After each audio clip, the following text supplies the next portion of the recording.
You know that feeling? Tired all the time, but you can't figure out why? Or maybe it's a cough that just won't go away, or skin issues that never seem to clear up, especially if you live somewhere tropical. You've tried everything, right? But what if the problem isn't you? What if it's the very air you're breathing in your own home? Let's uncover your home's invisible enemy, the humidity trap. We've all heard this, right? Maybe from a grandparent.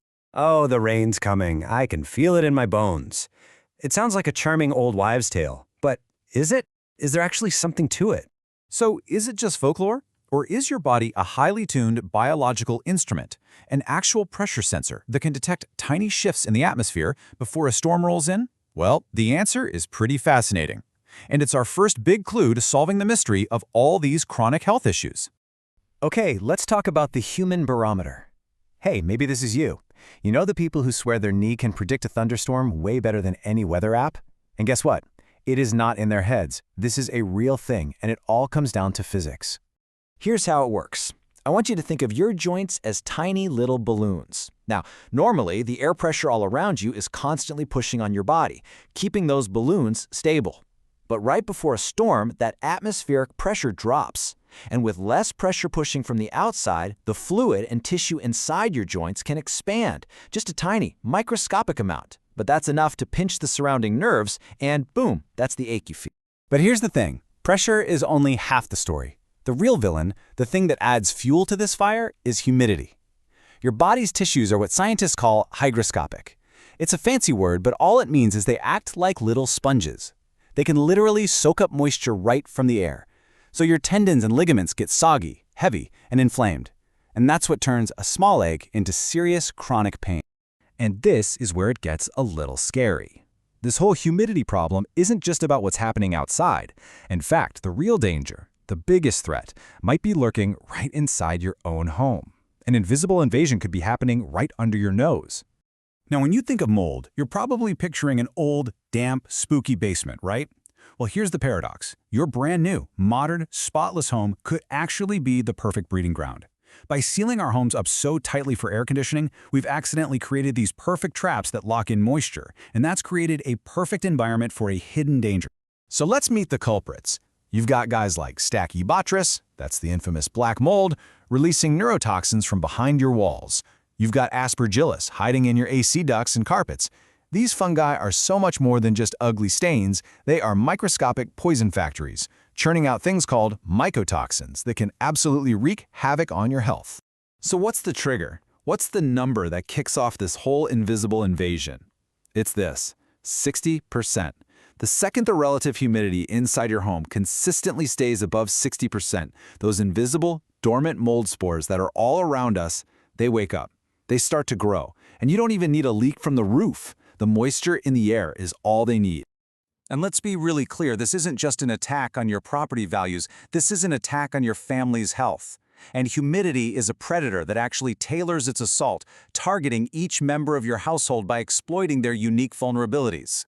Your children are especially vulnerable. That nagging condo cough that only seems to happen at night, it could be from them inhaling mold spores and dust mite waste from a damp mattress. And here's a crazy fact. Humid air is heavier than dry air, so it sinks. It creates this saturation zone of super high humidity on the floor, right where our toddlers crawl and play. Now, for adults, the effects can be a bit more subtle, but they're just as serious. For women, these mycotoxins can act like hormonal imposters, mimicking estrogen and leading to mystery weight gain or thyroid problems.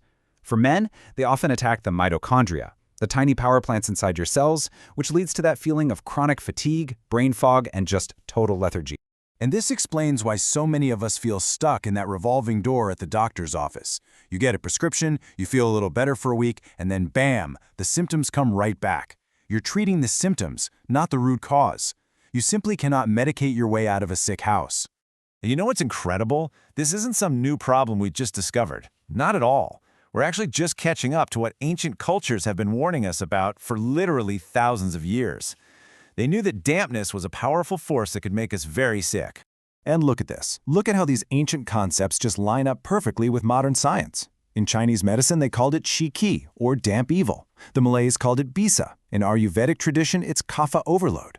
They were all describing the exact same thing, that heavy, sluggish, inflamed feeling of being overwhelmed by a damp environment. Different names, same problem.